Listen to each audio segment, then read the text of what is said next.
Welcome to Moonlight Myths, where soothing stories guide you gently into sleep. I'm so glad you're here. If you enjoy this journey, I'd love for you to like and subscribe so we can share many more peaceful nights together. Now, settle in, let yourself relax, and allow the story to carry you into the sweetest dreams. Before we begin, a gentle note for the listener. This video explores ancient texts, folklore, and historical demonology surrounding the figure known as Asmodeus. These stories come from apocryphal writings, medieval traditions, and later interpretations, and they reflect the beliefs and symbolism of the cultures that recorded them. This presentation is intended for educational and storytelling purposes only.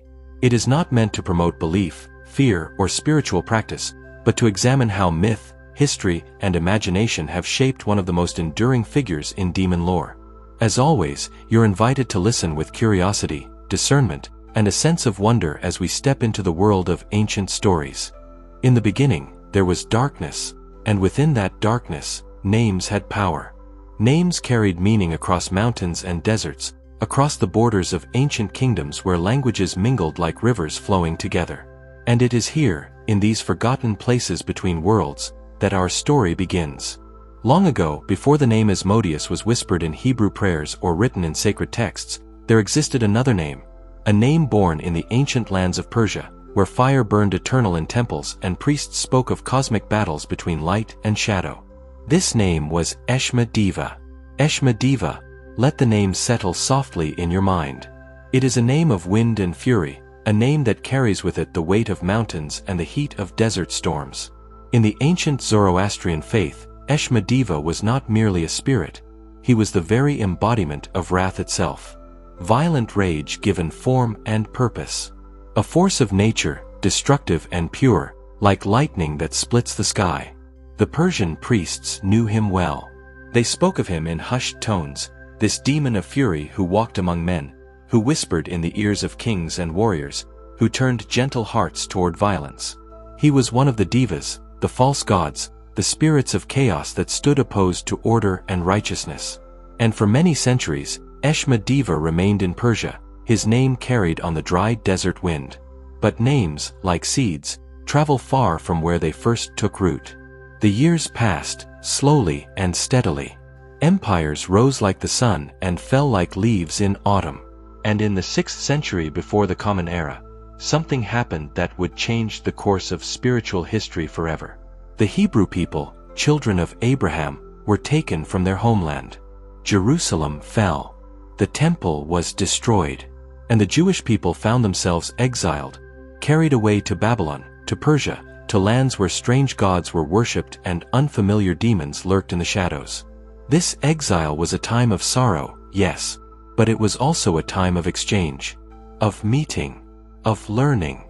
Imagine, if you will, these displaced people, far from home, living among the Persians, the Babylonians, the followers of Zoroaster. They heard new stories around evening fires. They learned new names for old fears. They encountered beliefs that were both foreign and strangely familiar. For all people know darkness, all people know the struggle between good and evil. And it was here, in this crucible of cultures, that Asmodeus began his transformation. The Hebrew people, absorbing the wisdom and the warnings of their neighbors, recognized something in this Persian demon of wrath. They saw in Asmodeus a reflection of forces they already knew, forces of chaos, of temptation, of destruction. And slowly, gradually, like clay being shaped by patient hands, the name changed. Eshma became Asmodai, and Asmodai became Asmodeus. The name traveled, you see. It crossed from Persian lips to Hebrew tongues. It moved from Zoroastrian scripture into Jewish folklore and mysticism. But in this journey, in this translation from one world to another, something remarkable happened. Asmodeus grew. He evolved. He became more than he was before. For while Asmodeus was a spirit of wrath and rage, terrible, yes, but singular in his purpose, Asmodeus became something more complex, more human, in a way. The Jewish traditions that adopted him did not simply copy the Persian demon. They transformed him, added layers to his nature, gave him new domains of influence. Wrath, yes. Asmodeus retained that ancient fury from his Persian origins. But now he also became associated with lust, with desire, with the passions that burn in human hearts. He became a demon of destruction, but also of corruption. He did not merely inspire violence, he whispered temptations, he led people astray through their own weaknesses, their own hungers.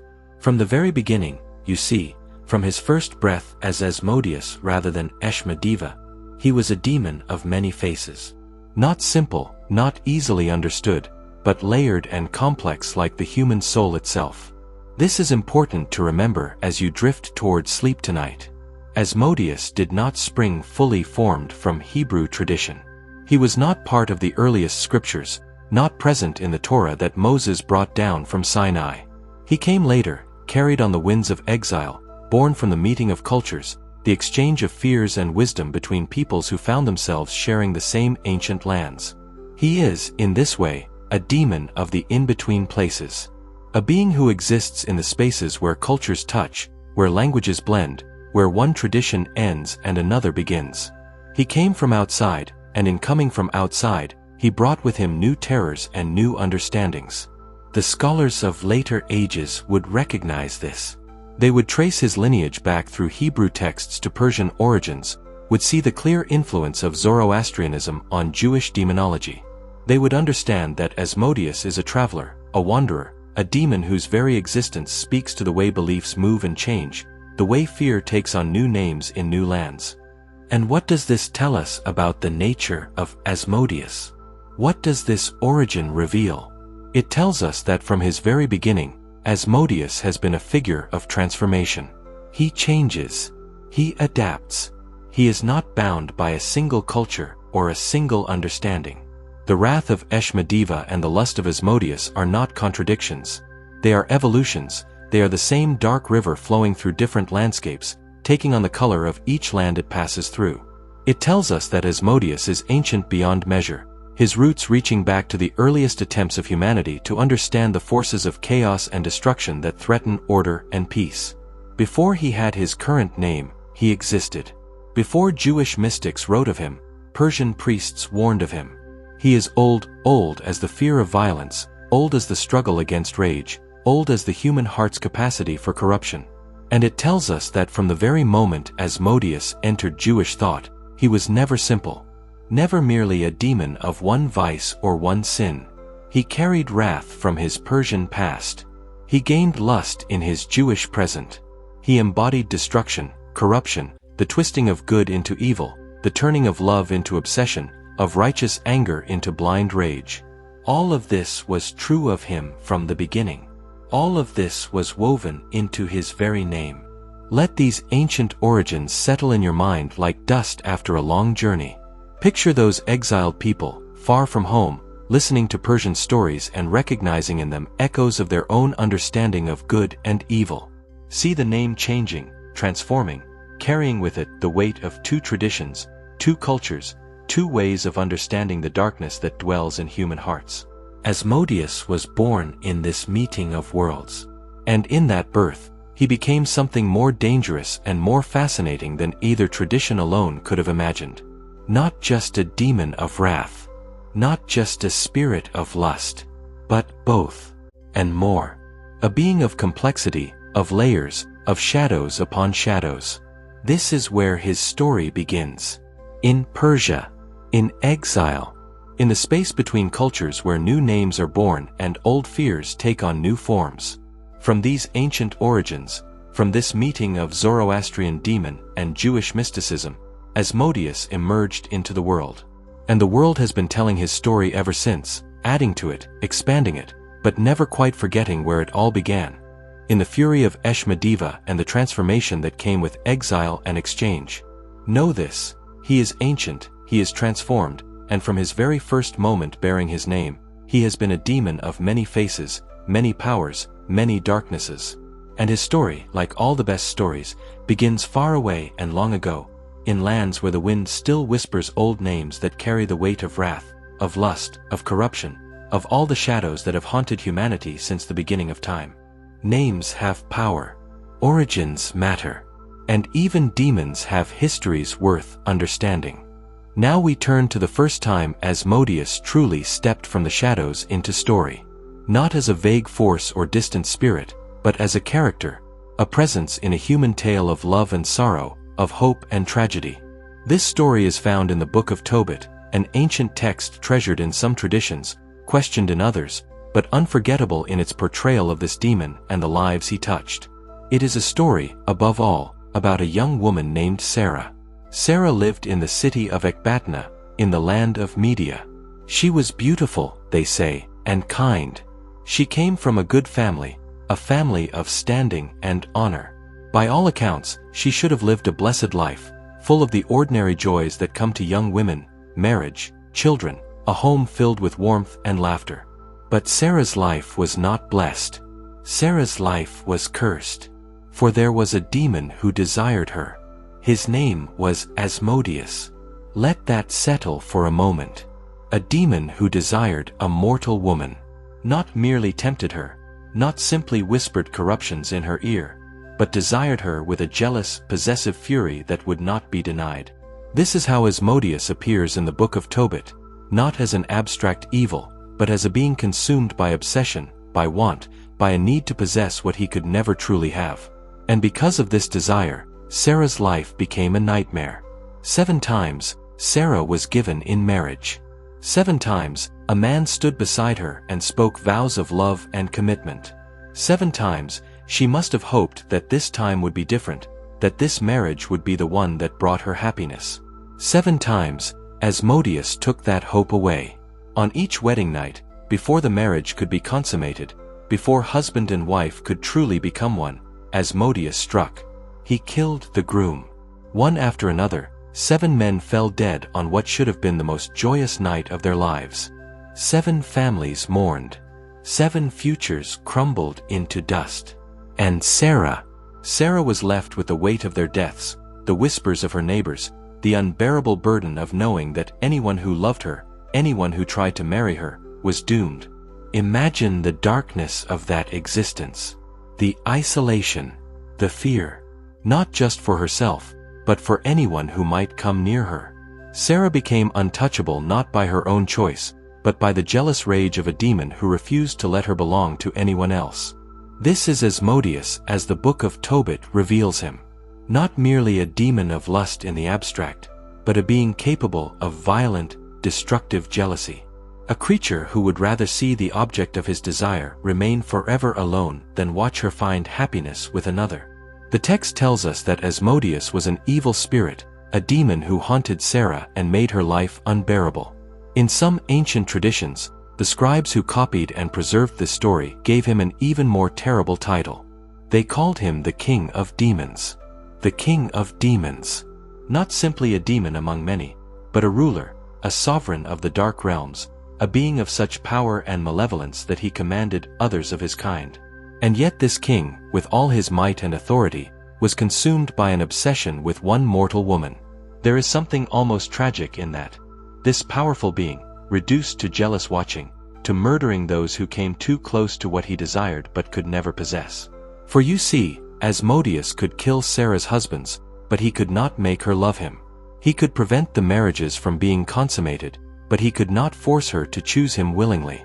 He was powerful enough to destroy, but not powerful enough to create the love he craved. And so he destroyed. Again and again and again. 7 husbands. 7 wedding nights that ended in death rather than joy. 7 times that hope was kindled and then extinguished. The number itself carries weight in ancient traditions. 7, the number of completion, of fullness. Sarah's suffering was complete. Her isolation was total. The demon had stolen not just her happiness, but her very ability to hope for happiness. The story of Sarah and Asmodeus is, in many ways, a story about the destruction of family bonds. Marriage is meant to create family, to join 2 people into one new whole, to be the beginning of generations. But Asmodeus prevented this. He stood between Sarah and any possibility of family, of children, of a future that extended beyond her own lonely existence. He was a demon who made people truly alone. And in this, we see another layer of his nature revealed. Asmodeus is not just associated with lust or wrath as abstract concepts. He is tied to the perversion of natural human connections. He takes what should be beautiful, love, marriage, the union of two people, and he corrupts it, destroys it, makes it impossible. The sexual obsession is clear in the text. Asmodeus desires Sarah, but his jealousy prevents the marriages from ever being consummated. He will not allow Sarah to know the intimacy of marriage, the physical union that is part of the natural order of human life. He keeps her perpetually on the threshold, married but never truly a wife, betrothed but never able to fulfill that promise. This is cruelty of a particular kind. Not the simple violence of destruction, but the calculated torture of denying someone the very things that make life meaningful. Connection, love, the hope of family. Asmodeus steals these things with a precision that speaks to the depth of his malice. And yet, for all his power, for all his title as king of demons, Asmodeus in the book of Tobit is ultimately a figure of futility. He can kill, yes. He can destroy, certainly. But he cannot create. He cannot build. He cannot force love or loyalty or genuine connection. He is, in the end, a destroyer who desires what only creators can have. The Book of Tobit gives us our first full portrait of Asmodeus as more than just a name or a vague presence. Here he becomes real. Here he has motivations, desires, actions. Here he is shown as a being of terrible power but also terrible limitation. He wants Sarah, but cannot have her. He kills her husbands, but cannot make her love him. He rules over demons, but cannot rule over the human heart. This is the Asmodeus of the Book of Tobit. A demon of obsession and jealousy. A demon who destroys families before they can even begin. A demon whose very presence means isolation, death, and the corruption of what should be sacred. And this portrayal would echo through the centuries. Every later text, every subsequent story about Asmodeus would carry with it the shadow of Sarah's 7 dead husbands. Every depiction of his lustful nature would recall those wedding nights that ended in tragedy rather than joy. Every mention of his jealousy would hearken back to that ancient city of Ecbatana, where a young woman lived in fear and a demon watched with possessive fury. The Book of Tobit gave Asmodeus his first great story, and in doing so, it established themes that would follow him forever. Sexual obsession, yes, but more than that. Jealousy, possessiveness, the destruction of bonds between people, the perversion of love into something dark and deadly. This is not a demon of simple sins. This is a demon who understands human vulnerability, who knows where we are most fragile, most hopeful, most easily broken. He does not merely tempt Sarah to sin. He traps her in a prison of isolation and fear, makes her very existence a danger to anyone who might love her. In this ancient text, Asmodeus emerges as a tragic figure in his own way. Tragic for those he destroys, yes, but also revealing a kind of emptiness in himself. For all his power, all his rage, all his desire, he achieves nothing but death and sorrow. He does not win Sarah's love. He does not create anything lasting. He only destroys, over and over, caught in his own cycle of jealous fury. The Book of Tobit shows us a demon who is both terrifying and pathetic. Powerful enough to kill 7 men, but not powerful enough to inspire love in one woman. Sovereign over demons, but servant to his own obsessions. This is Asmodeus in his first major appearance. This is how the world came to know him, not as a distant force, but as a character in the great story of human struggle against darkness. A demon who desires what he cannot have. A king who cannot command the human heart. A destroyer who leaves only sorrow in his wake. The story of Sarah and her 7 husbands would be remembered for thousands of years. And with it, the name of Asmodeus would be remembered too. Not just as a word, not just as a concept, but as a real and present danger, a being who walks among humans and brings tragedy to those unlucky enough to catch his attention. From the Book of Tobit forward, Asmodeus was no longer just an ancient Persian demon transformed through Jewish tradition. He was Sarah's tormentor. He was the killer of 7 husbands. He was the king of demons who could not win the love of one mortal woman. And that story, that tragic human story, would shape every tale told about him thereafter. Every king, no matter how powerful, has a weakness. Every sovereign, no matter how feared, can be challenged.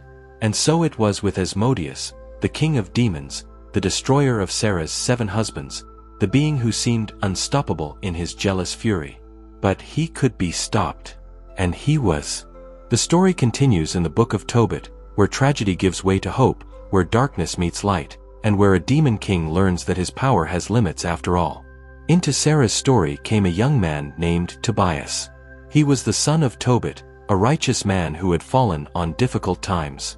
Tobias was sent on a journey, a quest to help his family, and on this journey he was not alone.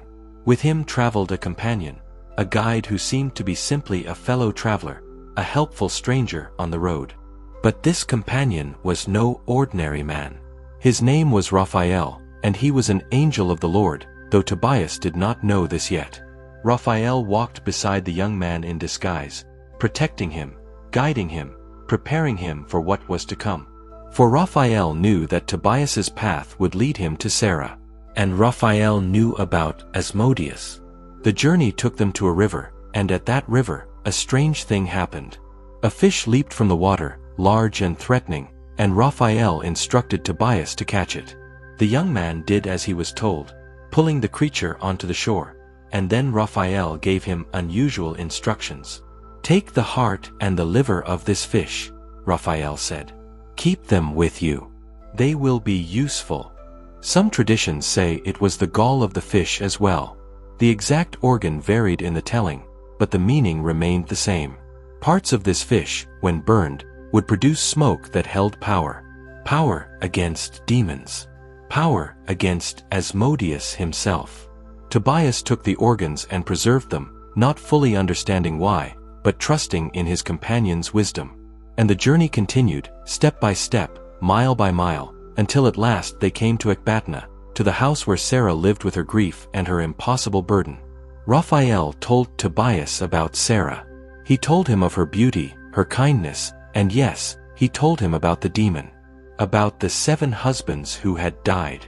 About the evil spirit who claimed her and would not let her go.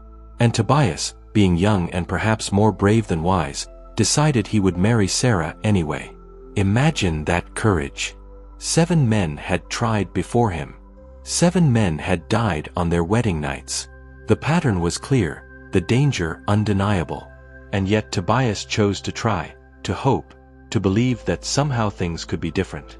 But he would not face Asmodeus unprepared. He had something the others had not. He had the heart and liver of the fish. And he had Raphael, the angel in disguise, to guide him. On the wedding night, as the celebrations ended and Tobias and Sarah were left alone in the bridal chamber, the young man did exactly as Raphael had instructed. He took the heart and liver of the fish and placed them upon burning coals. The organs began to smolder, to smoke, and a strange smell filled the room. And Asmodeus came, as he had come 7 times before, ready to kill this 8th husband just as he had killed all the others. But something was different this time. The smoke from the burning fish organs rose into the air, and when it reached Asmodeus, the demon recoiled. The smoke was repellent to him, painful in a way that physical weapons could never be.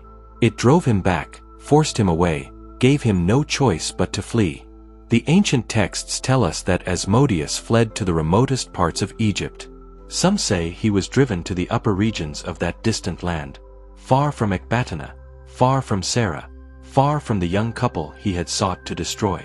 The king of demons, the being of terrible power and jealous rage, was driven away by smoke, by the burning organs of a fish, by something so simple, so unexpected, that it seemed almost absurd. And yet it worked. For the first time in Sarah's tragic story, a wedding night ended not in death, but in life. Tobias survived. The marriage was consummated. The demon was gone. And Sarah, after so much sorrow, finally knew hope again. But who had truly defeated Asmodeus? Was it the fish? Was it Tobias? Or was it Raphael, the angel who had known all along what would work, who had guided every step, who had prepared the way for this victory? Raphael revealed himself after the demon fled. He made known his true nature, his angelic identity, his role as messenger and protector sent by the Lord. And in doing so, he established himself as something Asmodeus had never faced before. Not just an opponent, but an adversary. A nemesis. Raphael had driven Asmodeus away. Raphael had known the demon's weakness. Raphael had prepared the means of victory and placed it in human hands, so that a mortal man could stand against a demon king and survive. From this moment forward, in all the traditions that followed, Raphael and Asmodeus would be linked. The angel and the demon. Light and darkness. The protector and the destroyer. Wherever Asmodeus appeared in later stories, the shadow of Raphael would not be far behind, a reminder that the demon could be opposed, could be defeated, could be driven back. This moment in the book of Tobit establishes something crucial about Asmodeus.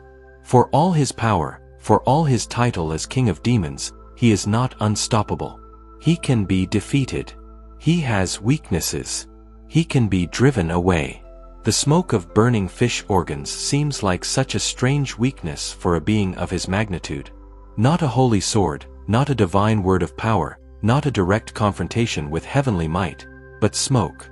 Simple, earthly smoke from the organs of a river fish. There is something profound in that simplicity. It suggests that power alone is not enough. That even the mightiest beings have vulnerabilities. That the natural world, properly understood and properly used, contains remedies for spiritual afflictions. It also shows us something about the nature of this demon. Asmodeus is powerful, yes, but his power is not absolute. He can be thwarted. His will can be opposed.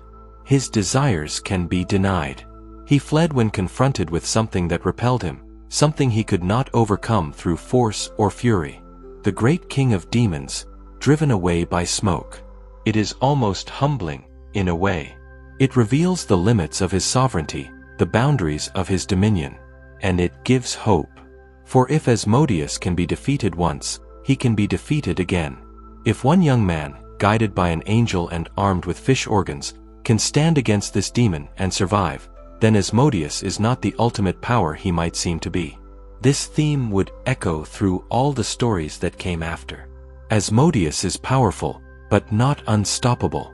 Asmodeus is dangerous, but not invincible. Asmodeus can be driven back, can be bound, can be defeated by those who know his weaknesses and have the courage to face him. Raphael had shown the way. The angel had revealed that even demon kings have limits, have vulnerabilities, have weaknesses that can be exploited.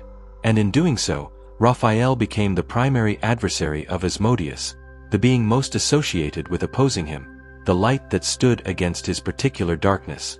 In the centuries that followed, mystics and scholars would remember this. They would remember that Asmodeus fled before Raphael's wisdom. They would remember the smoke that drove him to distant Egypt.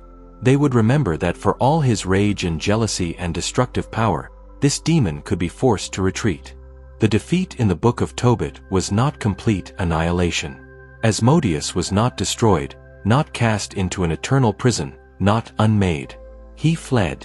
He went to distant regions.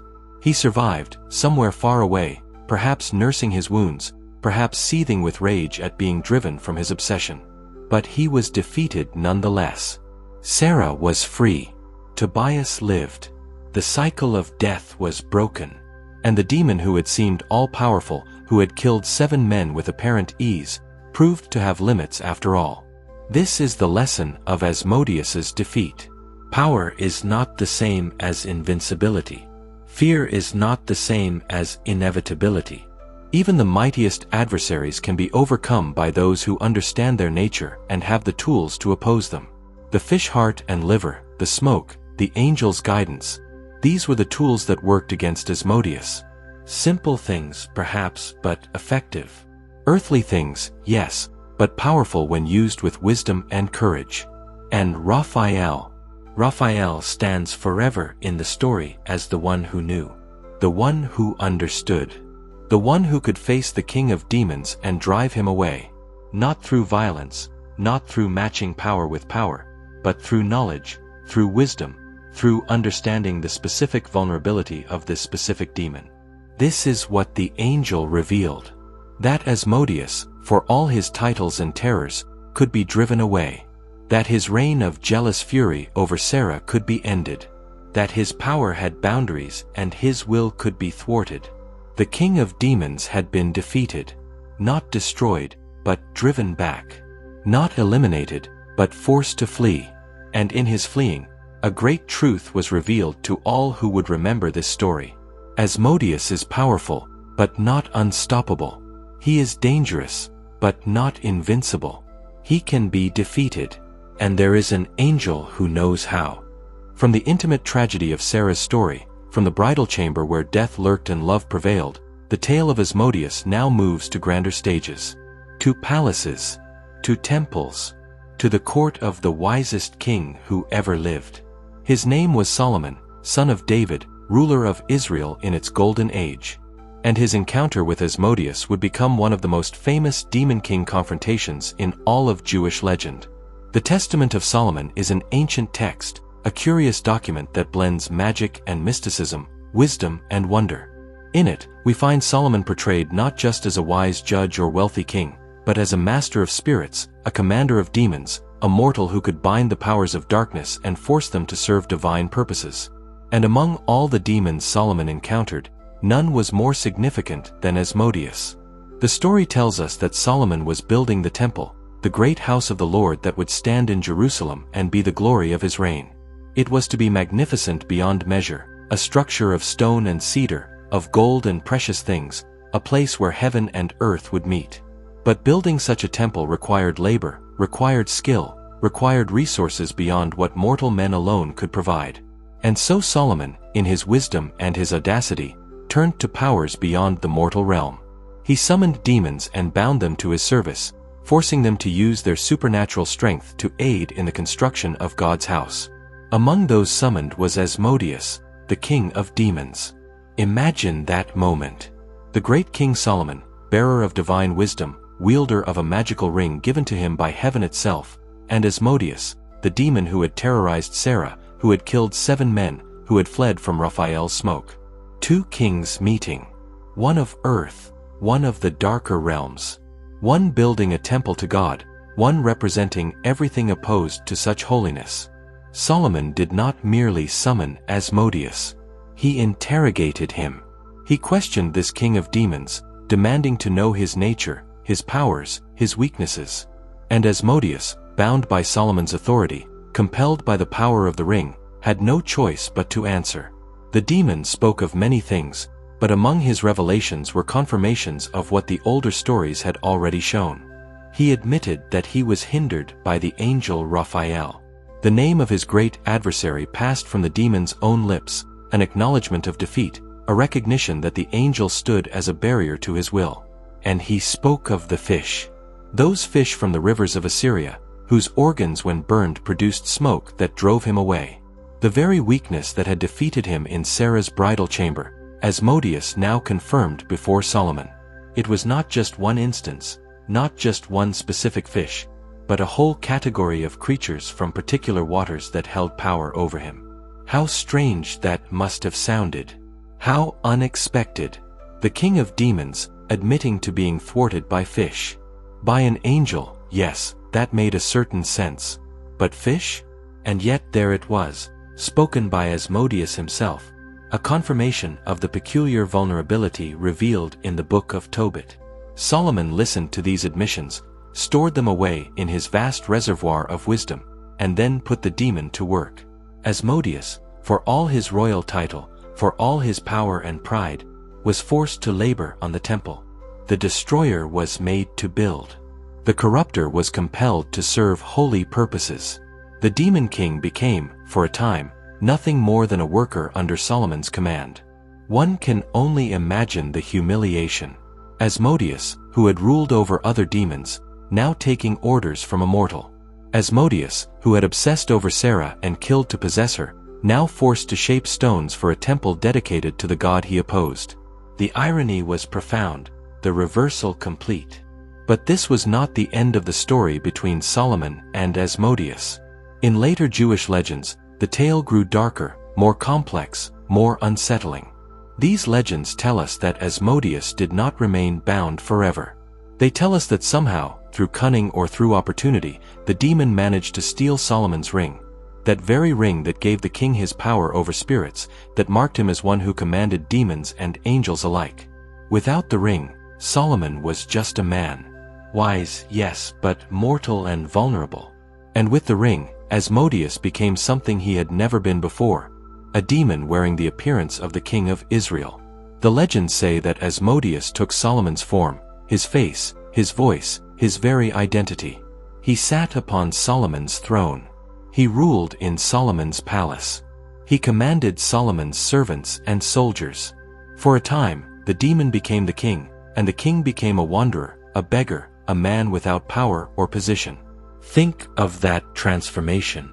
The greatest reversal. Solomon, who had commanded Asmodeus to build the temple, now displaced by that very demon. The master becoming the servant. The king becoming the exile. And Asmodeus, who had been forced to labor, now sitting in the seat of ultimate earthly power. How long did this deception last? The legends vary. Some say it was days. Others suggest weeks or months. But all agree on one thing. Eventually, Solomon reclaimed what was his. Through cunning, through divine assistance, through the very wisdom that had made him great in the first place, Solomon discovered what had happened. He found Asmodeus in his stolen identity. He confronted the demon who wore his face. And he took back his ring. With the ring restored to his finger, Solomon's power returned. The authority over spirits was his once more. And Asmodeus, exposed and vulnerable, faced the wrath of the king he had tried to replace. Solomon banished the demon. Not merely drove him away as Raphael had done, but cast him out with full royal and divine authority. Order was restored. The true king reclaimed his throne. The demon was sent back to his proper place, defeated again, humiliated again, proven once more to be powerful but not unstoppable. This expanded story of Solomon and Asmodeus reveals new dimensions of the demon's character. We see his ambition here, his desire not just for possession of a woman, but for power itself. We see his cunning, his ability to deceive even the wisest of men. We see his audacity in stealing from Solomon and his capacity for impersonation, for wearing another's identity as if it were a garment. But we also see his ultimate limitation. Even when he held Solomon's ring, even when he sat on Solomon's throne, even when he ruled in the king's place, he could not maintain it. The truth was discovered. The deception was revealed. And the rightful order was restored. Asmodeus in the Solomon legends is both more and less than he was in the book of Tobit. More, because he shows greater ambition, greater cunning, greater reach in his desires. He does not merely want to possess one woman. He wants to possess a kingdom, to be a king among mortals as well as among demons. But less, because his defeats become more complete. With Sarah, he was driven away but not captured.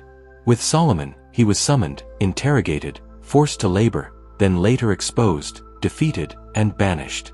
Each encounter shows him to be impressive in his power, but fundamentally limited in his ultimate achievement.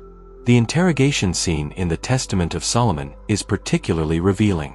Here we have a demon king, forced to admit his weaknesses to a mortal king, forced to confess that an angel hinders him, forced to acknowledge that certain fish hold power over him. These admissions must have been bitter for one so proud, so powerful in his own realm. And yet he made them, because Solomon's authority compelled the truth. The magical ring, the divine gift, gave the human king power even over the king of demons. It was a reversal of the natural order, a demonstration that wisdom and divine favor could overcome even supernatural malevolence. The Testament of Solomon reinforced the earlier traditions while expanding them. Yes, Raphael is still Asmodeus's adversary. Yes, the fish from the rivers still hold power over him. But now we also learn that human wisdom, properly empowered by divine authority, can command even this demon, can bind him, can force him to serve purposes opposed to his very nature. And the later legends of the stolen ring add another layer still.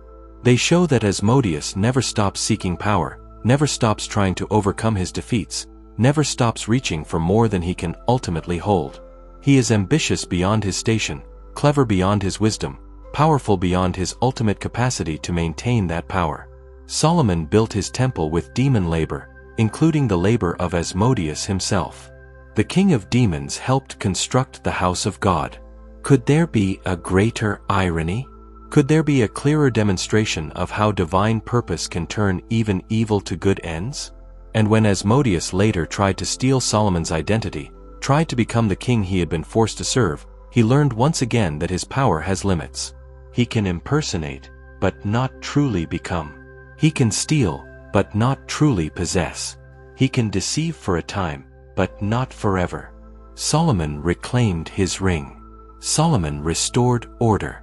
Solomon banished the demon who had dared to take his place.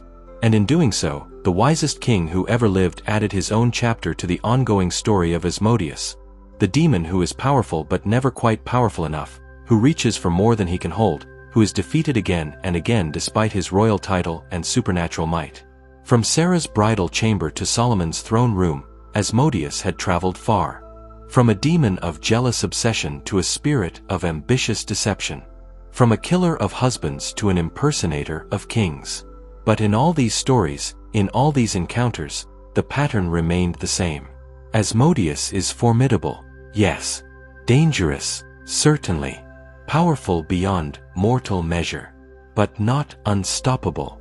Never unstoppable. There is always something that can drive him back.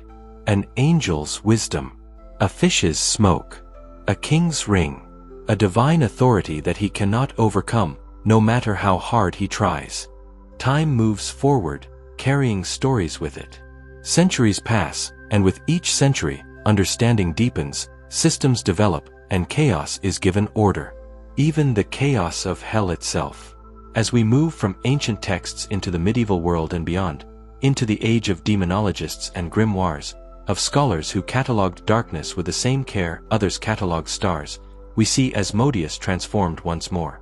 Not in his essential nature, but in how he is understood, how he is ranked, how he fits into the grand architecture of infernal power. The medieval mind loved hierarchy. It loved order, structure, systems where everything had its place. If there were angels arranged in choirs and orders, seraphim and cherubim, thrones and dominions, then surely there must be corresponding ranks among the fallen, among the demons who opposed heaven's harmony. And so the demonologists set to work, building their infernal hierarchies, charting the government of hell as carefully as any earthly bureaucracy. They wrote grimoires and treatises, compiled their knowledge from ancient sources and contemporary visions, and in these works, Asmodeus found his place.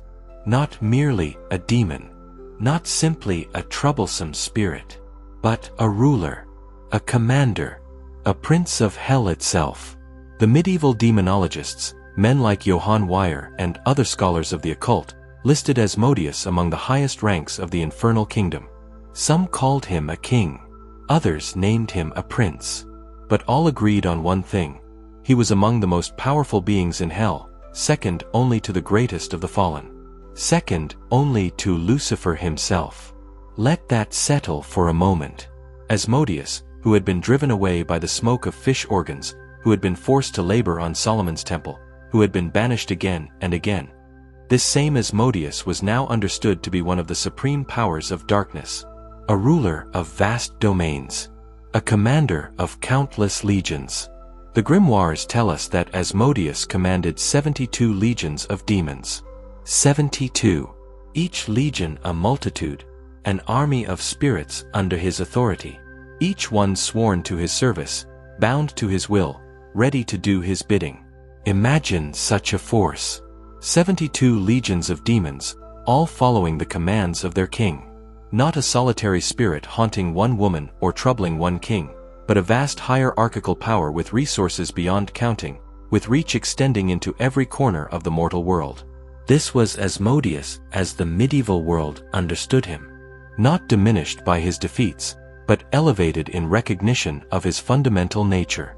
The demonologists looked at the ancient stories, at his title as King of Demons, and they formalized it, systematized it, gave it precise meaning within their carefully constructed understanding of hell's government. In some systems, Asmodeus was listed as the demon of lust, the supreme tempter in matters of sexual sin. This made sense given his obsession with Sarah, his association with the destruction of marriages, his connection to desire and jealousy. The demonologists assigned him this domain, made him the specialist, the expert, the ruling power over this particular category of human weakness. In other systems, he was associated with wrath as well, that ancient connection to his Persian origins as Eshma-Deva never quite forgotten. Some texts listed him as presiding over gambling houses and gaming, over the sins of excess and indulgence. His portfolio expanded, his influence grew, his responsibilities within the infernal hierarchy multiplied. But always he was ranked high. Always he was placed among the princes and kings. Always he commanded those 72 legions.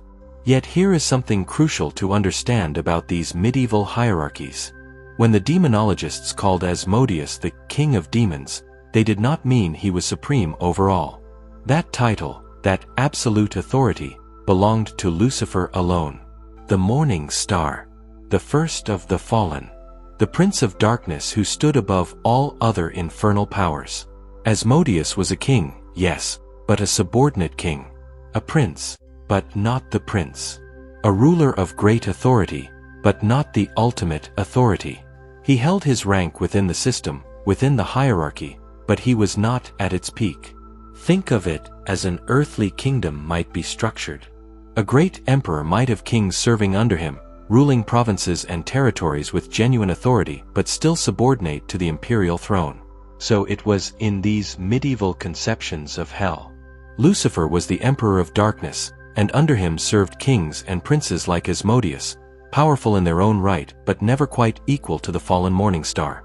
This distinction mattered to the demonologists. They were building systems of knowledge, and systems require precision. Asmodeus was tremendously powerful, commanded vast forces, ruled over specific domains of sin, but he was not supreme. He existed within a hierarchy, had his place in an order, served a greater master even as he ruled over lesser demons. The title King of Demons, when applied to Asmodeus in these medieval texts, meant something specific. It meant he was royalty among the infernal powers. It meant his rank was among the highest. But it did not mean he ruled over Lucifer, or over Satan, or over any of the other names given to the supreme power of hell. Context matters. In the book of Tobit, King of Demons might have been used more loosely, suggesting his power and authority without necessarily placing him in a precise hierarchical position. But in medieval demonology, with its love of systems and orders, the title became more specific. King, yes. Prince, certainly. Commander of 72 legions, absolutely. But still subordinate to the greater powers above him. The grimoires describe how these demons might be summoned, how they appear, what they can do for those foolish or brave enough to call upon them. And in these descriptions, Asmodeus is always portrayed as mighty. He appears riding on a dragon, some texts say. He has 3 heads in certain depictions. He breathes fire. He knows secrets. He can teach mathematics and astronomy, can make men invisible, can reveal hidden treasures. His powers are vast and varied. His knowledge spans disciplines both earthly and occult. He is not merely a demon of lust and wrath, but a being of comprehensive capability, able to grant many different kinds of boons to those who would dare to bargain with him. And yet, for all this power, for all these legions under his command, for all his high rank in hell's hierarchy, Asmodeus remains what he has always been. Powerful, but not unstoppable. Mighty, but not invincible. A king who has been driven away, a prince who has been defeated, a commander whose armies did not save him from the smoke of burning fish or the authority of Solomon's ring. The medieval demonologists recognized this. They listed his weaknesses alongside his powers. They noted that he could be bound by certain names, constrained by certain rituals, driven off by specific protections. His high rank did not make him invulnerable. His 72 legions could not shield him from divine authority or angelic intervention. In fact, The very existence of these grimoires, these texts that claimed to teach how to summon and control demons, implied that even the highest-ranking infernal powers could be compelled by mortals who knew the right methods, spoke the right words, wielded the right symbols. Asmodeus, Prince of Hell, could be summoned by a magician with the proper knowledge. Asmodeus, King of Demons, could be bound within a circle and forced to answer questions. Asmodeus, commander of 72 legions, could be commanded to serve human purposes if the ritual was performed correctly.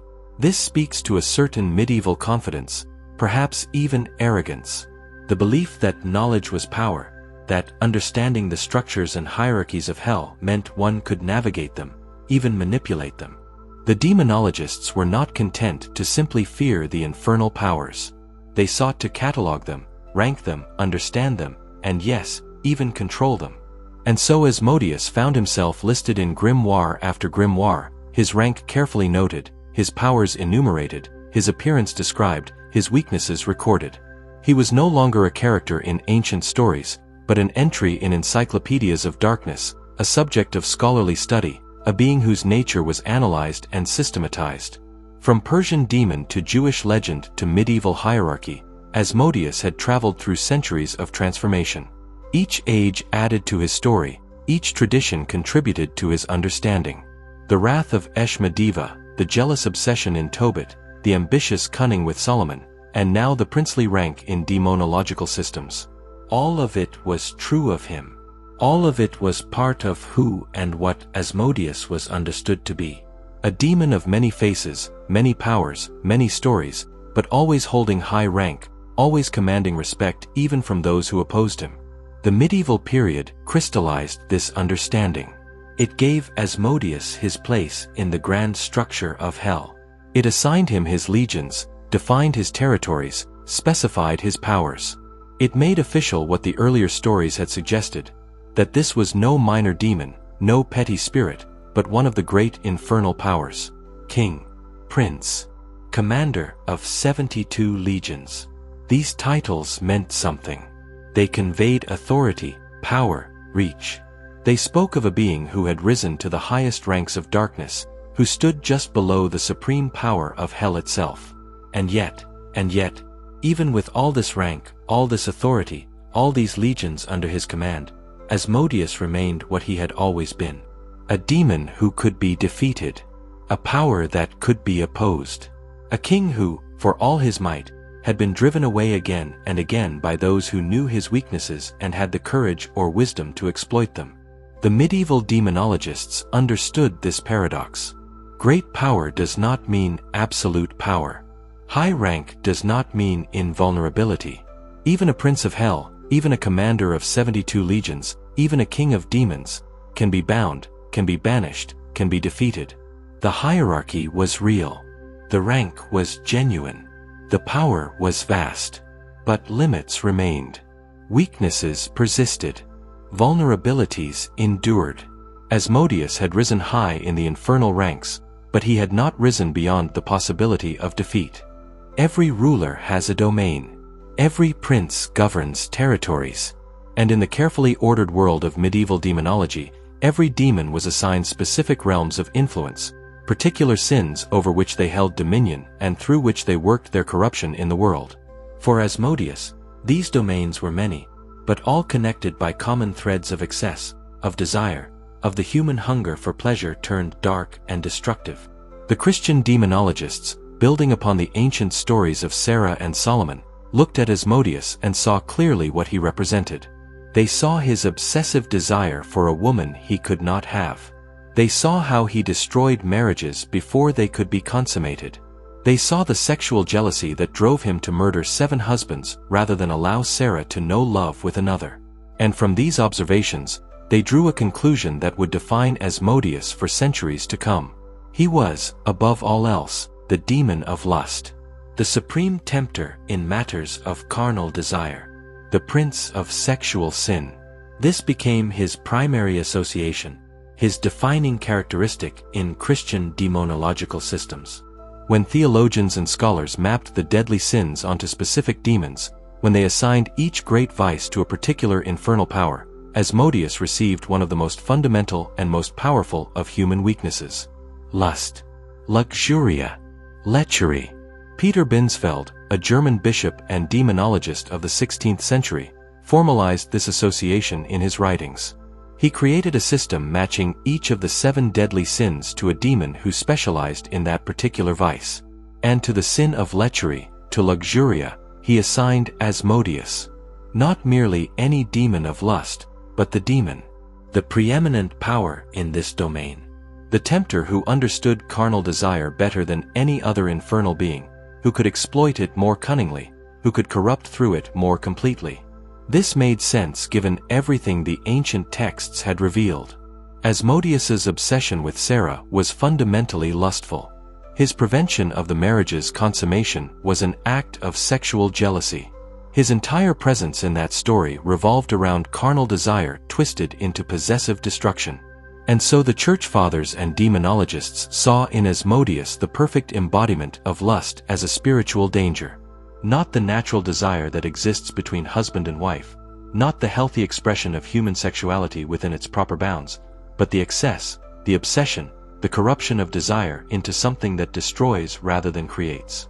The Malleus Maleficarum, that infamous witch-hunting manual of the late 15th century, reinforced this role. This text, written by Heinrich Kramer and others, delved deep into questions of demons and their interactions with humanity. And when it spoke of carnal sins, of sexual temptation, of the ways demons corrupted human flesh and desire, Asmodeus was there. The Malleus tied him to carnal excess in all its forms, to adultery and fornication, to the perversion of natural desire into unnatural acts, to the corruption of morality through the relentless pursuit of physical pleasure. Asmodeus became, in this text and others like it, the explanation for why humans fell into sexual sin, why moral corruption spread, why lechery infected communities and destroyed souls. He was the tempter who whispered in ears, who inflamed passions beyond reason, who made the forbidden seem irresistible. He was the demon who turned healthy desire into obsession, natural attraction into destructive lust, love into possessive jealousy. This was his domain. This was his territory. The bedchamber and the brothel, the secret affair and the public scandal, the thought that led to the act that led to the sin. All of it fell under Asmodeus's influence. All of it was his to corrupt and twist and use for the destruction of human souls. But the demonologists did not stop there. As they continued to study, to systematize, to understand the ways demons worked in the world, they recognized that Asmodeus's influence extended beyond the purely carnal. Johann Weyer, a Dutch physician and occultist of the 16th century, expanded the understanding of Asmodeus's domains. Yes, he agreed, lust was central to this demon's nature. But there was more. There was another vice, another weakness, another way that Asmodeus corrupted humanity. Weyer named Asmodeus the Prince of Gambling. Think about that connection for a moment. What do gambling and lust have in common? Both involve desire. Both involve the pursuit of pleasure. Both can become obsessions that destroy lives, families, futures. Both promise satisfaction but deliver ruin. A man obsessed with gambling, risking everything on the turn of a card or the roll of dice, is not so different from a man obsessed with sexual conquest, pursuing pleasure at the cost of honor and dignity. Both are driven by appetite. Both lose sight of consequences in the fever of the moment. Both chase what they want without counting the cost. And so Weyer saw that Asmodeus's expertise was not limited to carnal sin alone, but extended to all forms of reckless desire, all pursuits of pleasure that led to destruction. Gambling fit perfectly into this pattern. The excitement, the risk, the thrill of winning and the devastation of losing. The way it could consume a person, become their focus, drive them to ruin. Financial destruction through gambling was another form of the same impulse that led to moral destruction through lust. Both were excess. Both were the turning of natural human desires, for pleasure, for excitement, for fulfillment, into dangerous obsessions that consumed rather than satisfied. As Prince of Gambling, Asmodeus tempted humans toward financial ruin. He whispered that the next bet would be the winning one. He inflamed the gambler's hope, fed the addiction, blinded his victims to the mounting losses until it was too late and everything was gone. Home, fortune, family, future. All lost to the cards or dice, all sacrificed at the altar of one more chance, one more game, one more desperate attempt to win back what had already been squandered. The gambling hall became another of Asmodeus's temples, just as surely as the brothel. Both were places where human weakness was exploited, where desire was turned into destruction, where the demon prince plied his trade of corruption and ruin. This expansion of his domain made Asmodeus more relevant, more present, more dangerous. He was not just active in sexual sin, but in financial vice as well. He haunted not just bedchambers but gaming houses. His influence extended into more areas of human life, touched more kinds of weakness, offered more paths to damnation.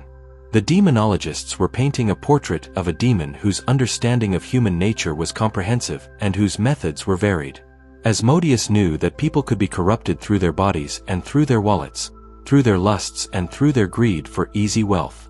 He knew that desire took many forms, and he was expert in exploiting all of them.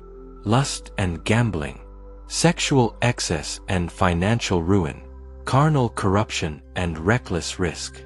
These were the domains of Asmodeus, the territories over which he ruled, the sins through which he worked his will in the mortal world. And in each domain, the pattern was the same. He took something natural, desire for pleasure, hope for gain, and twisted it, amplified it, corrupted it until it became destructive.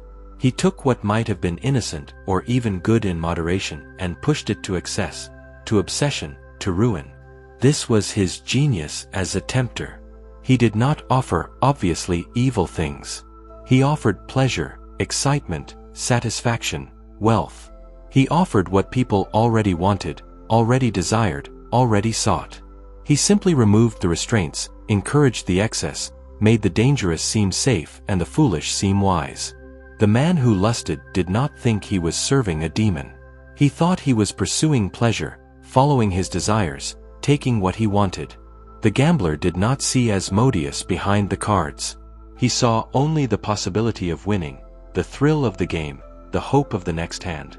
But the demon was there, always there, in the excess and the obsession, in the moment when healthy desire became destructive compulsion, in the instant when reasonable risk became reckless foolishness. Peter Binsfeld and the other demonologists understood this. They saw how Asmodeus worked, how he corrupted, how he used human desire against humanity itself. And they assigned him these domains with precision, recognizing that lust and gambling, sexual sin and financial ruin, were all expressions of the same fundamental weakness. The desire for more. The inability to stop. The turning of natural appetite into unnatural obsession. The Malleus Maleficarum spoke of his role in corrupting morals, in spreading lechery through communities, in destroying the bonds of marriage and family. Wire spoke of his influence in gaming halls, in the ruin of fortunes, in the desperation of those who had lost everything to their addiction. Both were right. Both were describing the same demon from different angles, seeing different aspects of his comprehensive dominion over human excess. Asmodeus, Prince of Hell, King of Demons, Commander of 72 legions, and Master of lust and gambling, Lord of carnal sin and financial ruin, the demon who understood desire in all its forms and knew exactly how to corrupt it, how to amplify it, how to use it to destroy those who gave in to his whispered temptations. These were his domains. These were the territories he ruled. Not through force, not through obvious evil, but through the subtle art of taking what people already wanted and helping them want it too much, pursue it too far, sacrifice too much in its pursuit. Sexual sin and gambling losses. Broken marriages and bankrupted families. Moral corruption and financial devastation. All bore the mark of Asmodeus, all showed his influence, all revealed his methods. The demonologists had mapped his territories and warned against them. They had identified the sins he specialized in and cautioned the faithful to be vigilant. They understood that Asmodeus was not a demon of obvious evil, but of subtle corruption, working through desires that seemed natural until they became obsessions that destroyed everything. Lust and gambling. Lechery and reckless risk. These were his weapons, his tools, his means of corrupting humanity and claiming souls for hell. And in these domains, he ruled supreme, a prince of pleasure turned destructive, a master of desire transformed into damnation. Close your eyes and try to picture a demon. What do you see? Horns, perhaps. Red skin. A tail. Wings of leather and bone. These are the common images, the familiar symbols that culture has given us for what evil looks like when it takes physical form. But Asmodeus is not common, and his appearance, as described by those who claim to have seen him or who recorded the visions of others, is far more complex, far more unsettling than any simple horned devil. The grimoires, those ancient books of magic and summoning, those texts that claimed to teach how to call forth demons and bind them to service, did not merely list Asmodeus's powers and rank. They also described how he appeared when he manifested in the mortal world. And these descriptions create an image that is both fascinating and terrible, a visual representation of everything he represents. Asmodeus does not have one head. He has three. Let that image form slowly in your mind. 3 heads rising from a single neck, each one different, each one carrying its own meaning, each one representing a different aspect of his nature. The first head is that of a man. Human features, perhaps handsome or perhaps twisted, but recognizably mortal in form. This head represents his intelligence, his cunning, his ability to understand and manipulate human nature. It is the face he uses to tempt, to persuade, to speak his corruptions into willing ears. The second head is that of a bull. Powerful, brutish, representing raw strength and stubborn determination. The bull is an ancient symbol of virility, of male sexual power, of unrestrained masculine force. In Asmodeus, this head speaks to his dominion over lust, his connection to carnal desire, his association with the raw physical appetites that can consume human reason. The third head varies in the descriptions. Some grimoires say it is a ram. Others describe it as a goat. But the meaning is similar either way. The ram and the goat are both symbols of lechery in medieval iconography, associated with base desires and carnal sin. The goat especially carried connotations of the diabolical, of witchcraft and dark rituals, of sexuality divorced from love or morality. 3 heads. Man, bull, and ram or goat. Together they create a portrait of Asmodeus's nature. Intelligence combined with brutality combined with base lust. Cunning and strength and appetite all merged into one monstrous form. But the heads are only the beginning. His body is a chimera, a composite of different creatures, each element adding another layer of meaning to his appearance. The grimoires tell us that Asmodeus has the tail of a serpent.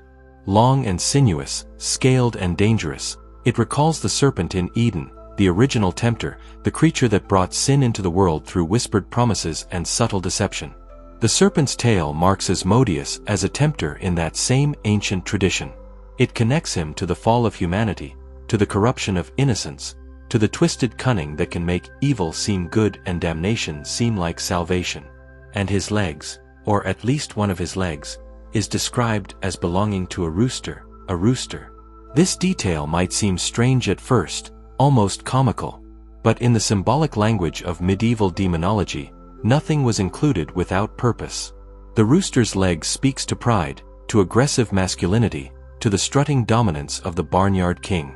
It adds another note to the symphony of meanings embodied in Asmodeus's form. Some descriptions give him webbed feet instead, like a goose or duck, creatures associated with water and with earthly, unglamorous reality. Either way, his legs mark him as a hybrid, a creature that belongs fully to no single category of being but combines elements of many. But perhaps the most striking element of Asmodeus's appearance is what he rides. Not a horse, not some ordinary mount, but a dragon. Picture that. This composite demon with 3 heads, serpent's tail, and rooster's legs, sitting astride a dragon as though it were a steed. The dragon itself is a symbol of ultimate chaos, of ancient evil, of power that threatens to consume the world. In Christian iconography, the dragon often represents Satan himself, the great serpent, the ultimate enemy. And Asmodeus rides one as his mount, commanding it, controlling it, using its power to carry him wherever he wills. This detail speaks to his authority, his rank among the infernal powers. Only a prince of hell, only a demon of the highest order, could command a dragon. Only one of the great powers of darkness could bend such a creature to his service. As if riding a dragon were not fearsome enough, the grimoires add one more detail. Asmodeus breathes fire. Imagine him now, fully formed in your mind's eye. 3 heads, man, bull, and goat. A serpent's tail trailing behind. Rooster's legs beneath him. Mounted on a dragon. And from his mouth's fire. Actual flame, the element of destruction and purification perverted into a weapon of chaos. The fire represents his wrath, that ancient connection to Eshma-Deva, the Persian demon of violent rage. It represents his destructive power, his ability to consume and destroy. It represents passion taken to its extreme, desire that burns everything it touches, lust that becomes conflagration. This is not a subtle demon. This is not a tempter who appears as an angel of light, who comes in gentle disguise. When Asmodeus manifests in his true form, when he appears as the grimoires describe him, he is obviously, undeniably monstrous. He is a warning made visible, a creature whose very appearance should send anyone with sense running in the opposite direction. And yet, the grimoires were written for those who sought to summon him anyway, who saw this description and thought not, I must avoid this creature at all costs, but rather, I must know the proper ritual to call him forth and bind him to my will. The appearance of Asmodeus is carefully constructed symbolism. Every element means something. Every detail reinforces his associations and his nature. The 3 heads show his complexity, his multifaceted approach to corruption. He is not simple. He is not one-dimensional. He combines intelligence, force, and base desire into a comprehensive assault on human virtue. The bull and goat heads specifically reinforce his connection to lust, to carnal sin, to the sexual corruption that is his primary domain. These are animals associated with breeding, with virility, with uncontrolled sexual energy. In Asmodeus, they represent desire without restraint, appetite without conscience, lust without love. The serpent's tail connects him to the original sin, to the fall of Adam and Eve, to the corruption of paradise through temptation and deception. It marks him as a tempter in the same tradition, using the same methods, making evil attractive, sin desirable, damnation seem like freedom. The rooster's legs add elements of pride and aggressive dominance, suggesting that his sins are not passive but active, not quiet but loud, not hidden but displayed. The dragon mount elevates him, literally and figuratively. It shows his rank, his power, his authority among the infernal legions. He is not a minor demon sneaking through shadows.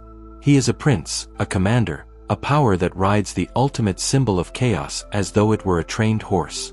And the fire is violence and passion made visible. It is the burning of desire that cannot be satisfied, the rage that cannot be cooled, the destruction that follows in the wake of unchecked appetite. It is warning and weapon both, a sign of what awaits those who fall under his influence and a tool he uses to enforce his will. This visual representation of Asmodeus reinforces everything the texts say about him in words. He is violent and lustful. He is chaotic and dominating. He is intelligent and brutal. He is a tempter and a destroyer, a seducer and a tyrant, a being who combines so many aspects of evil into one composite form that he becomes almost overwhelming to contemplate. The medieval artists who illustrated the grimoires took these descriptions and created images that have haunted the imagination ever since. Woodcuts and engravings showing this 3-headed demon astride his dragon, fire streaming from his mouths, tail coiled, a nightmare made visible. These images were not meant to be beautiful. They were meant to be true, to capture the essential nature of Asmodeus in visual form. And in their grotesque detail, in their careful combination of symbolic elements, they succeeded. To see Asmodeus in these illustrations is to understand immediately what he represents. You do not need to read lengthy theological treatises about the nature of lust or the dangers of gambling. You simply look at this creature, part man, part beast, part dragon rider, and you understand. This is corruption. This is excess. This is what happens when desire becomes monstrous. The iconography serves as warning and instruction both. It warns against the sins Asmodeus represents, showing them in their ultimate form, stripped of all attractive disguise. And it instructs those who would summon demons, showing them exactly what they are calling forth, exactly what they are attempting to control. In the appearance of Asmodeus, we see the medieval mind's genius for symbolic representation. Nothing is random. Every element has purpose. The whole creates a coherent image that communicates complex theological and moral truths through visual means. 3 heads, serpent's tail, rooster's legs, dragon mount, breathing fire. Each element a symbol. Together, a portrait of one of hell's princes in all his terrible glory. This is how Asmodeus appears when he chooses to manifest in visible form. This is the image recorded by those who claimed to have seen him or who compiled the visions of others. This is the visual representation that accompanied his name in grimoire after grimoire, codex after codex, throughout the medieval period and beyond. Monstrous, complex, symbolic, terrifying. A form that matches his nature, that reveals his essence, that warns even as it describes. The appearance of Asmodeus, as detailed in the grimoires, is not just description. It is theology made visible. It is warning carved in woodcuts and printed on pages. It is the evil he represents given shape and form so that all who see it might understand what they face when they face this demon. 3 heads looking in different directions, seeing all, understanding all, ready to corrupt through intelligence or force or base temptation as the situation requires. A tail that recalls the serpent in Eden. Legs that speak of pride and earthly limitation. A dragon that elevates and empowers. And fire, always fire, burning away all pretense, consuming all it touches. This is Asmodeus made visible. This is the demon of lust and gambling, wrath and corruption, given physical form in the imaginations of demonologists and the hands of artists. Look upon him and understand. Beauty corrupted. Power perverted. Desire made monstrous. From theology and demonology, from warnings and condemnations, we now enter a different realm. A realm where knowledge of demons was not merely academic, not simply meant to help people avoid corruption, but practical, operational. A realm where some claimed they could actually summon these beings, bind them, and compel them to service.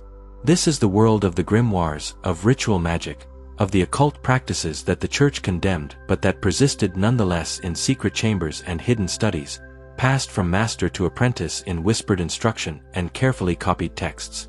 And in this world, Asmodeus had a special place. The Ars Goetia, also known as the Lesser Key of Solomon, is perhaps the most famous grimoire in Western occult tradition. It is a text that claims to teach the summoning and control of 72 demons, each with their own rank, powers, and seal. And among these 72 spirits, Asmodeus appears, though in this text he bears a slightly different name. He is called King Asmodeus. The variation in the name is slight but significant. Asmodeus, Asmodeus, Asmodeus, all variations on the same ancient name, all referring to the same demon, but each spelling carrying with it the weight of different traditions, different cultures, different systems of understanding. In the Goetic tradition, he is Asmodeus, and he is accorded the full title and respect due to one of hell's kings. The Ars Goetia does not merely list demons. It provides complete instructions for those who would dare to call them forth. For each spirit, it offers a seal, a specific sigil, a unique symbol that represents that particular demon and serves as a focal point for summoning. Asmodeus has such a seal. It is rendered in gold, they say, or at least should be drawn in gold ink when the magician prepares for the ritual. The seal is geometric, precise, a pattern of lines and symbols that captures something essential about the demon's nature and provides a key, a gateway through which he can be called from his infernal realm into the material world. Picture this seal, if you can. Golden lines against dark parchment or cloth. Circles and triangles, letters and symbols arranged according to ancient principles of sacred geometry and occult correspondence. This is not mere decoration. This is technology, of a sort. Spiritual technology. A tool designed for a specific purpose, to open a door between worlds, to create a bridge along which Asmodee can travel when properly summoned. The grimoire tells us that Asmodee commands 72 legions of demons, just as the earlier demonological texts confirmed. He is not a solitary spirit but a commander, a king with vast resources at his disposal. Those 72 legions, thousands upon thousands of lesser demons, all answer to him, all serve his purposes, all extend his reach and power throughout the mortal realm. But the Ars Goetia is a practical text, meant for practitioners, and so it does not stop at merely describing Asmodee's rank and forces. It tells the would-be magician what this demon can do, what services he might be compelled to perform, what knowledge or powers he might grant to one who successfully summons and binds him. Asmodee, the grimoire reveals, can show the location of hidden treasures. Buried gold, lost fortunes, wealth that has been concealed or forgotten. He knows where these things lie and can lead a magician to them. This power connects to his association with gambling and financial matters. He understands wealth, understands the human hunger for it, knows where it can be found and how it can be lost. Imagine the appeal of such knowledge. A magician, perhaps desperate for resources, perhaps simply greedy, learning that this demon could guide him to treasure. The temptation would be enormous. Why struggle and work when a demon could simply show you where riches lay waiting? But the grimoire does not present this knowledge as a simple gift. Asmodee must be summoned correctly. He must be bound carefully. He must be controlled, constrained, forced to serve rather than being allowed to act according to his own desires. For Asmodee is dangerous. The text makes this clear. It warns the magician that this is not a spirit to be trifled with, not a minor demon who can be easily commanded. This is a king, a prince of hell, a being of tremendous power and cunning. He must be approached with caution, with preparation, with a full knowledge of proper ritual and protection. Beyond hidden treasures, Asmodee is said to possess secret knowledge.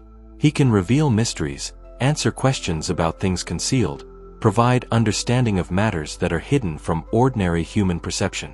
This makes him valuable to magicians who seek knowledge as much as or more than wealth. The occult practitioner, the seeker of hidden wisdom, might summon Asmodee not for gold but for gnosis, for understanding, for secrets that cannot be learned through normal means. What kind of secrets might a demon of Asmodee's rank and experience possess? He is ancient, older than any human civilization. He has witnessed the rise and fall of empires, the birth and death of religions, the turning of ages. He has been present at countless human dramas, has observed humanity's greatest achievements and most shameful failures. He understands magic and the hidden laws of creation. He knows the weaknesses of angels and the hierarchies of hell.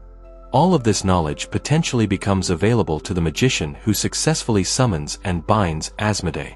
But, and this is crucial, only if the binding is done correctly. Only if the proper precautions are taken.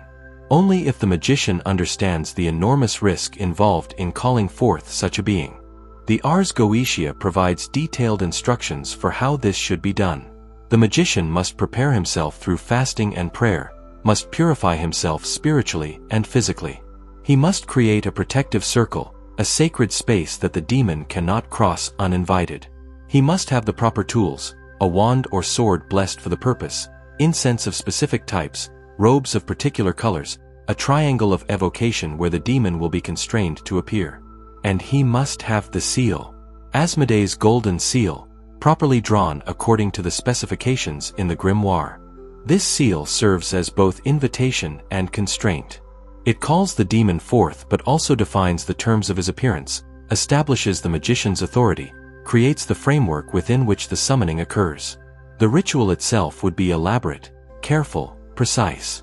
Every word must be spoken correctly. Every gesture must be made exactly as prescribed. Every element must be in its proper place. One mistake, one slip, one moment of carelessness, and the binding might fail.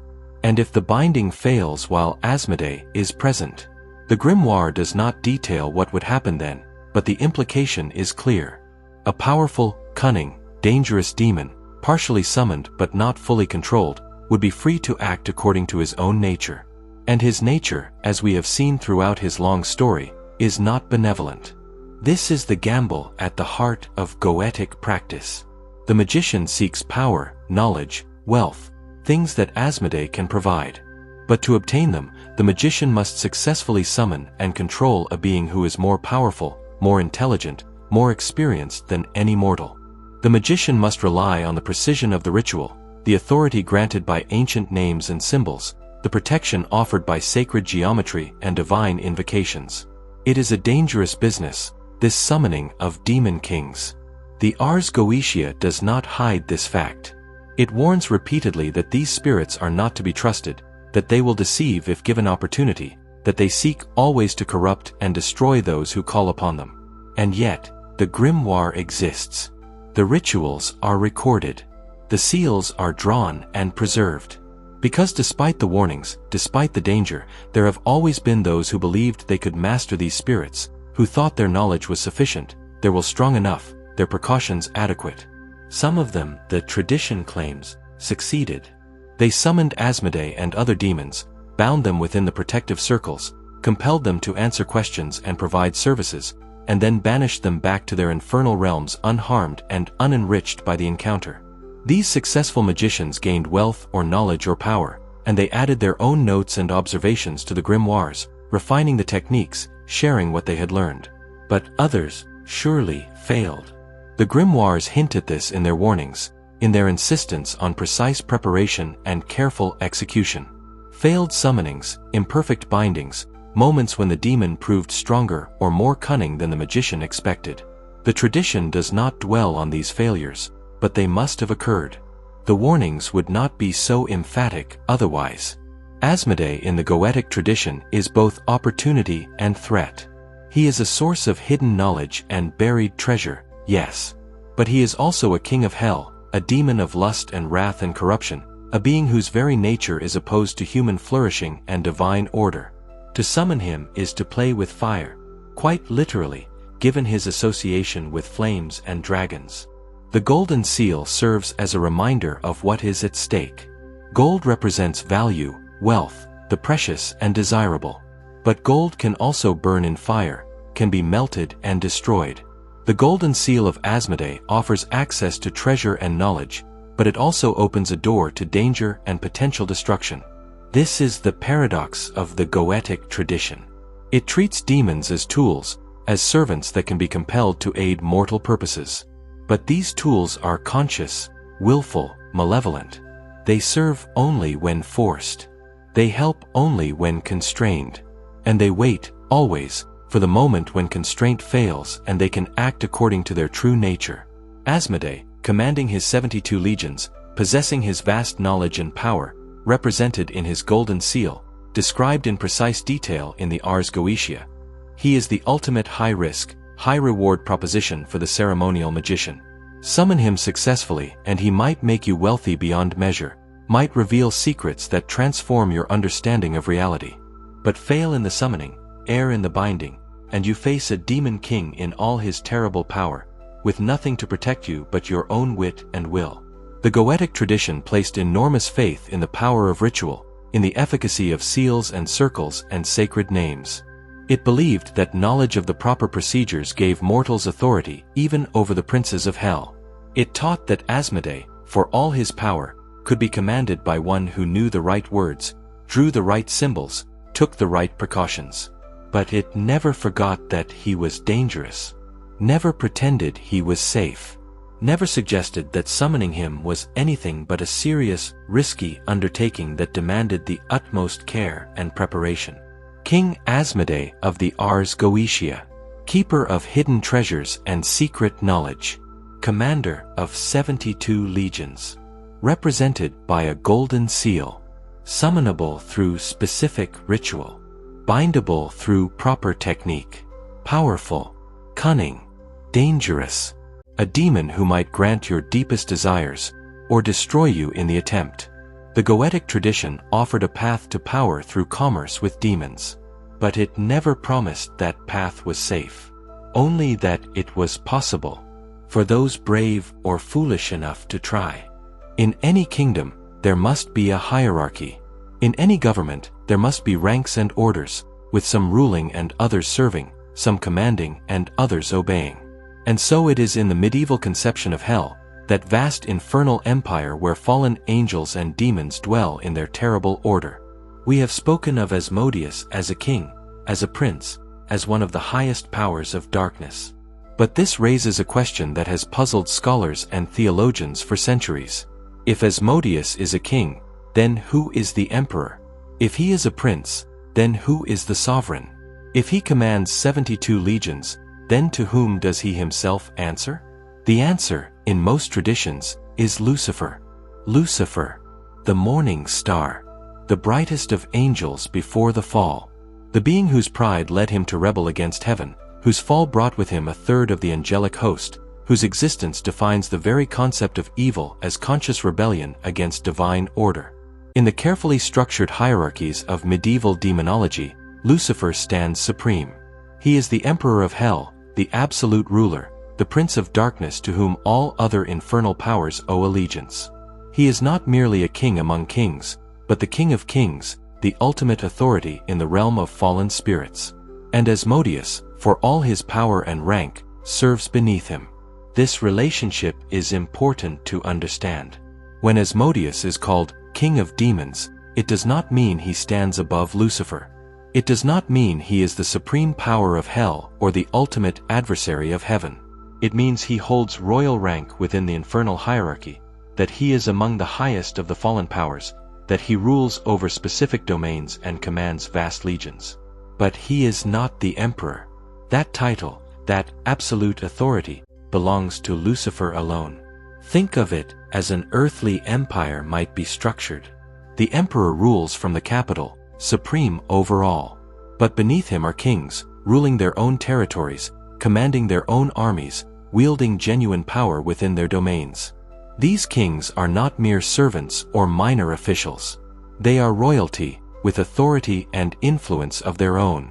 But they are still subordinate to the emperor, still bound to recognize his ultimate sovereignty. So it is with Asmodeus and Lucifer. Asmodeus is a king, yes. A prince of hell, certainly. A being of tremendous power who rules over the sins of lust and gambling, who commands 72 legions, who appears in grimoires as one of the great demons worthy of both respect and caution. But above him stands Lucifer, the fallen morning star, the first rebel, the supreme adversary. Yet here is where it becomes complex. Not all traditions handle this hierarchy in exactly the same way. Not all texts give Lucifer the same prominence. And this is where some of the confusion arises, where Asmodeus sometimes seems more central than one might expect given his subordinate position. In some medieval catalogues and grimoires, Lucifer is present but distant. He is acknowledged as the supreme power, but he does not appear directly. He does not manifest to magicians.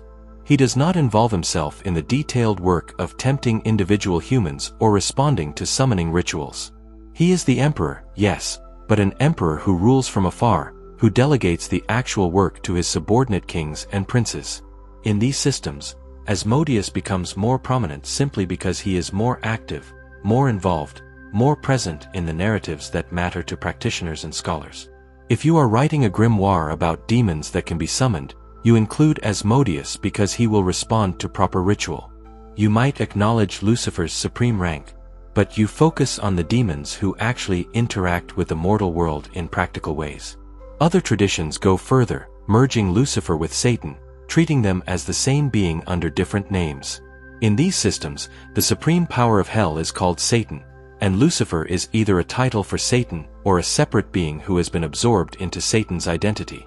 When this happens, when Lucifer and Satan become one, the hierarchy shifts slightly. Satan-Lucifer reigns supreme, and beneath him stand the various kings and princes including Asmodeus.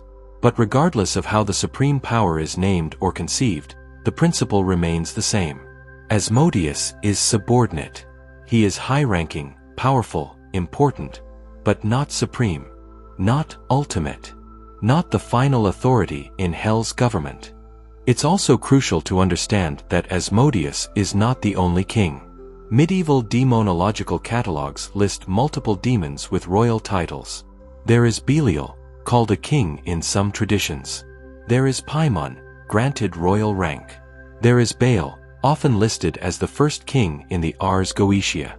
And there are others, each ruling their own domains, commanding their own legions, holding their own place in the infernal hierarchy. The title King of Demons, when applied to Asmodeus, is not exclusive. It does not mean he alone holds royal rank among the fallen. It means he is one of the kings, one of the high princes, one of those who stand in the upper echelons of hell's government. But he shares this rank with others, each king specializing in different sins, ruling different territories, commanding different legions. This multiplicity of kings makes sense when you consider the medieval love of elaborate hierarchy and specialized roles. Just as heaven was understood to have different orders of angels, seraphim, cherubim, thrones, dominions, and so on, hell was imagined to have corresponding ranks and divisions. And just as a large earthly empire might have multiple kings ruling different provinces under the emperor's overall authority, hell had multiple demon kings serving under Lucifer's supreme rule. Asmodeus's specific province, as we've discussed, is lust and gambling, sexual sin and financial ruin. Other demon kings rule over other vices. Together they form a comprehensive system of temptation, covering all the ways humans can fall into sin and damnation. But all of them, in the end, serve the same master and work toward the same ultimate purpose, the corruption of humanity and opposition to divine order. The origins of Asmodeus and Lucifer also differ significantly, and understanding this helps clarify their relationship. Asmodeus, as we've traced through his story, emerges from ancient Persian demonology, enters Jewish tradition through cultural exchange during the exile, appears in apocryphal texts like the Book of Tobit, and gradually becomes incorporated into Christian demonology through these earlier traditions. His story is ancient and rooted in specific narratives: Sarah and her 7 husbands, Solomon and the temple, the interrogations and defeats that established his character and revealed his nature. He is a demon with a biography, a being whose personality and powers are defined by the stories told about him over centuries. Lucifer's development follows a different path. The name comes from Latin, meaning light-bearer or morning star. It appears in the Vulgate translation of Isaiah, where a passage about the fall of the king of Babylon is rendered with imagery of a morning star falling from heaven. Early Christian interpreters read this passage as referring not to a human king but to Satan's original rebellion, to the fall of the highest angel from his exalted position. This interpretation transformed Lucifer from a poetic metaphor for a Babylonian king into the name of the devil himself before his fall. Lucifer became the angel who was cast down, who became Satan, who leads all the forces of hell against God and heaven. This is a theological development, a reinterpretation of Scripture, rather than a narrative tradition like the stories of Asmodeus. So while Asmodeus comes to us through demon narratives, through stories of specific encounters and defeats, Lucifer emerges through theological interpretation of prophetic texts. One has a story. The other has a doctrine. One is characterized by his actions in various tales. The other is defined by his role in the cosmic drama of rebellion and fall. Both are real within the medieval understanding. Both have their place in the hierarchy, but they arrive at that hierarchy by different routes and serve different functions within the system.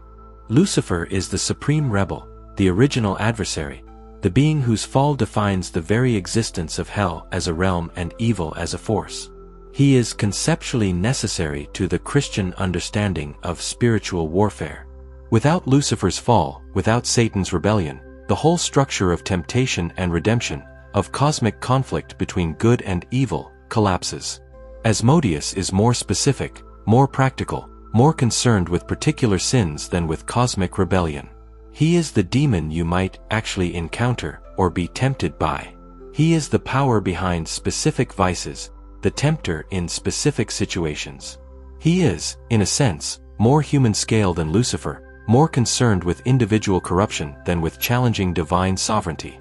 And perhaps this is why, in practical texts like grimoires and in traditions focused on specific temptations, Asmodeus sometimes seems more prominent than his subordinate rank might suggest. He is the demon who deals with humans directly, who appears in stories about real people facing real temptations, who can be summoned and questioned and even forced to serve through ritual magic. Lucifer, by contrast, is too grand, too cosmic, too fundamentally opposed to divine order to be reduced to a summonable spirit or a specialist in particular vices. He is the emperor, distant and supreme, acknowledged but not directly engaged with in the same practical ways. So the relationship between Asmodeus and Lucifer is one of rank within hierarchy, of king to emperor, of subordinate to supreme ruler. Asmodeus is powerful, is royal, is one of the great princes of hell. But he is not Lucifer. He serves under Lucifer's ultimate authority, works within Lucifer's larger purpose of opposing God and corrupting humanity, but does so in his own specialized domain with his own specific methods. The confusion that sometimes arises, the tendency to see Asmodeus as supreme or to conflate him with the highest power of hell, comes from his prominence in specific traditions and texts. But the careful medieval hierarchies make the truth clear. There is an emperor, and it is Lucifer. There are kings beneath him, and Asmodeus is one of them. The title King of Demons is real and meaningful, but not exclusive and not supreme. Multiple kings serve the one emperor. Multiple princes rule under the one supreme power. And Asmodeus, for all his might and rank, all his legions and powers, all his ancient pedigree and terrible reputation, remains what he has always been in the Christian demonological tradition. A king, yes, but not the king. A prince, certainly, but not the prince. Powerful, dangerous, worthy of respect and caution, but ultimately subordinate to the greater power that rules all of hell. The morning star stands above, and beneath that terrible light, the kings of demons carry out their work of corruption and temptation, each in their own domain, each with their own methods. Including Asmodeus, prince of lust and gambling, commander of 72 legions, king of demons but servant of Lucifer, forever working within the hierarchy that structures even the realm of chaos and rebellion. Stories do not end. They transform. They adapt. They take on new meanings as they pass from age to age, from culture to culture, from one storyteller to the next. And so it is with Asmodeus, whose journey from Persian demon to Jewish legend to Christian demonology does not stop in the medieval period but continues forward, evolving still, taking on new forms while retaining his essential nature. As we move beyond the grimoires and theological treatises, into the later centuries of occult tradition and then into our modern age, we see Asmodeus portrayed in ways that would have surprised the ancient authors of Tobit, yet would still be recognizable to them as the same fundamental being. The later occult traditions, the esoteric movements of the 18th, 19th, and 20th centuries, sometimes portrayed Asmodeus with a touch of sophistication, even dark humor. In these interpretations, he retained his danger, his power, his association with lust and corruption. But he also gained a certain cunning wit, a sardonic quality, as if his vast experience and intelligence had given him a kind of dark wisdom that bordered on the satirical. These portrayals showed Asmodeus as a demon who understood human nature so deeply that he found it almost amusing. He was the tempter who knew exactly which buttons to push, which desires to inflame, which weaknesses to exploit. But he did so with a kind of terrible intelligence, a sharp awareness of human folly and human pride. This more nuanced characterization reflected the changing times. The later occultists were often more educated, more psychologically sophisticated than their medieval predecessors. They saw demons not just as external threats but as representations of internal struggles, as symbolic embodiments of the shadow side of human nature. And so Asmodeus, in their hands, became more complex, more layered, more subtle in his methods even as he remained fundamentally dangerous. But he never lost his essential menace. Even when portrayed with wit or cunning, even when given a voice that could be persuasive or even darkly charming, Asmodeus remained a destroyer. His humor, if it existed, was the humor of one who finds entertainment in human suffering, who sees the corruption of souls as a game to be played with skill and satisfaction. The danger was always there, beneath whatever sophistication the later traditions added. This was still the demon who killed 7 husbands, who tried to usurp Solomon's throne, who commanded 72 legions and specialized in the corruption of desire into destructive obsession. The cunning and satirical elements simply made him more effective, more able to deceive and manipulate those who thought themselves wise enough to engage with him safely. Then came modernity, and with it, an explosion of new ways to tell old stories. Fantasy literature, role-playing games, television shows, films, video games, all of these new media seized upon the rich tradition of demonology and made it their own, adapting ancient beings for contemporary narratives. And in many of these modern retellings, something interesting happened to Asmodeus. He was elevated, promoted, sometimes transformed from a king under Lucifer into the supreme ruler of hell itself. In certain fantasy settings and role-playing game cosmologies, Asmodeus sits on hell's throne as its absolute monarch. He is not subordinate to Lucifer but has replaced him, absorbed him, or exists in a system where Lucifer simply isn't present. He becomes the ultimate devil, the final boss, the supreme adversary against whom heroes must eventually contend. This elevation serves narrative purposes. Fantasy storytellers and game designers often need a clear hierarchy, a single ultimate villain to anchor their cosmology. Having multiple candidates for supreme ruler of hell can be confusing in a story or game. So they simplify, choosing one demon to fill that role, and Asmodeus, with his ancient pedigree, his complex character, his associations with both lust and wrath, his established rank as one of the great princes, is an excellent choice. These modern portrayals also tend to emphasize his cunning and intelligence.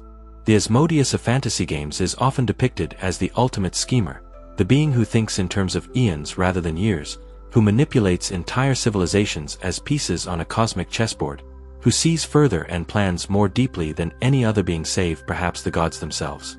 This characterization draws on elements present in the older traditions, his cunning with Solomon, his ability to deceive, his intelligence as represented by the human head in his three-headed form. But it amplifies these qualities, makes them central rather than peripheral, transforms Asmodeus from a specialist in certain sins into a comprehensive genius of evil. In these modern settings, Asmodeus might rule over a literally structured hell, a place with layers and hierarchies, with other devils serving beneath him in carefully defined ranks and roles. He becomes not just a tempter but an administrator, not just a corrupter but a ruler who maintains order in the realm of chaos, who governs the ungovernable through sheer force of will and intellect. It's important to understand that these modern interpretations are not attempts to faithfully reproduce historical theology or traditional demonology. They are storytelling choices, creative adaptations that take the raw material of ancient tradition and reshape it for contemporary narrative purposes. The creators of these works are not claiming this is how medieval demonologists understood Asmodeus, but rather using the name and the broad associations to create compelling characters for their stories and games. And yet, even in these radical reinterpretations, certain core elements remain constant. Across all traditions, from the most ancient to the most modern, from the Book of Tobit to the latest fantasy novel, Asmodeus is always defined by certain essential qualities. Desire. He is always associated with lust, with hunger, with the wanting that drives humans to destructive excess. Whether he's killing husbands out of jealous obsession or tempting mortals to sexual sin or ruling over the passions from hell's throne, desire is always central to his nature. Wrath. That ancient connection to Asmodeus, the Persian demon of violent rage, never quite disappears. Even in his most sophisticated portrayals, even when he's shown as a cunning schemer rather than a brute destroyer, the capacity for terrible fury remains part of who he is. Power. In every era, in every tradition, Asmodeus is mighty. He commands legions. He holds high rank. He possesses knowledge and abilities beyond mortal reach. The scope of his power may vary, from demon king to supreme ruler, but he is never weak, never insignificant, never a minor threat. Disruption. Asmodeus breaks things. He shatters marriages, corrupts morals, ruins fortunes, appends orders. Whether through sexual corruption, gambling addiction, wrathful violence, or cosmic scheming, he is always an agent of chaos and destruction, working to undo what is good and ordered and holy. These constants persist because they reflect something fundamental about what Asmodeus represents. He is the embodiment of desire turned destructive, of passion unbound by morality or reason, of the human capacity to want so much and so wrongly that we destroy ourselves and others in the pursuit. Every age has known these dangers. Every culture has understood that unchecked desire leads to ruin, that wrath destroys, that the pursuit of power and pleasure without restraint brings only suffering. And so every age has found in Asmodeus a relevant figure, a demon who speaks to contemporary fears even as he carries the weight of ancient tradition. The medieval period feared sexual sin and saw in Asmodeus the tempter who led people into lechery and adultery. The Renaissance and early modern period, with its growing merchant class and financial systems, recognized him in the gambling halls and houses of vice. The later occultists saw in him a representation of the shadow self, the dark desires we must confront and master. And the modern fantasy tradition uses him as a symbol of ultimate evil, cosmic ambition, the being who would rule over hell itself and challenge even the gods. All of these interpretations are valid in their own contexts. All of them draw on genuine elements of the Asmodeus tradition. And all of them show how a demon can evolve, can be reimagined, can take on new meanings while remaining recognizably himself. His enduring presence across so many centuries and cultures tells us something important. The fears and fascinations that Asmodeus represents are not limited to any single time or place. They are perennial, universal, as relevant today as they were in ancient Persia or medieval Europe. We still struggle with desire. We still face the temptation to pursue pleasure beyond wisdom, to want what we shouldn't have, to let passion override judgment. We still know wrath and the destruction it brings. We still gamble, literally and figuratively, risking what we cannot afford to lose in pursuit of what we desperately want to gain. And so Asmodeus endures. Not because medieval demonology is still widely believed, not because people literally fear being killed by a jealous demon on their wedding night, but because the underlying realities he represents, desire, wrath, power, disruption, are still very much with us. The name changes slightly from tradition to tradition. The specific powers and rank vary from source to source. The appearance described in grimoires differs from the characterization in modern fantasy. But Asmodeus himself, the essential being behind all these variations, remains constant. From Eshma-Diva to Ashmedai to Asmodeus to Asmodei and back again. From Persian demon to Jewish legend to Christian devil to fantasy villain. From killer of 7 husbands to builder of Solomon's temple to prince of hell to supreme ruler of the infernal realms. The story has evolved, has grown, has transformed with each telling and retelling. But it is still, fundamentally, the same story. The story of a being who embodies the dangerous excesses of desire and power, who represents what happens when passion is not tempered by wisdom, when hunger is not controlled by restraint, when the wanting becomes more important than the having. This is why Asmodeus matters. Not because anyone necessarily believes in his literal existence, though some still do, but because the truths he represents, about human nature, about temptation, about the price of unchecked desire, are timeless and universal. Every age needs its demons, its cautionary figures, its embodiments of the dangers we face both from without and from within. And in Asmodeus, in this ancient demon with his long and complex history, we find one of the most enduring and adaptable of these figures. He was there at the beginning, in the wrath of ancient Persia. He was there in the tragedy of Sarah and her 7 husbands. He was there in Solomon's temple and in the grimoires of medieval magicians. He is there now, in our fantasy stories and games and reimaginings. And he will likely be there in the future, continuing to evolve, continuing to adapt, continuing to serve as a mirror for human weakness and a warning about the dangers of desire unbound. The story of Asmodeus is the story of how myths endure by changing, how ancient truths find new expressions, how demons evolve to reflect the fears and fascinations of every era. From Persian demon to modern fantasy villain, across thousands of years and countless retellings, Asmodeus persists. Powerful, dangerous, cunning, destructive, forever the demon of desire and wrath.